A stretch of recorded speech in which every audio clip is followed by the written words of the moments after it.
ればなと思ってますので、硬い場ではなくて楽しむ場としていただければなというふうに思ってます。船出に乾杯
！5期目キックオフ総会お疲れ様でした。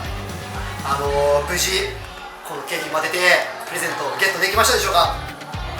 今日をきっかけに皆さんもこのイベント楽しんでいただいて会社のことを少しでも好きになってもらえたら嬉しいです。5期目もよろしく。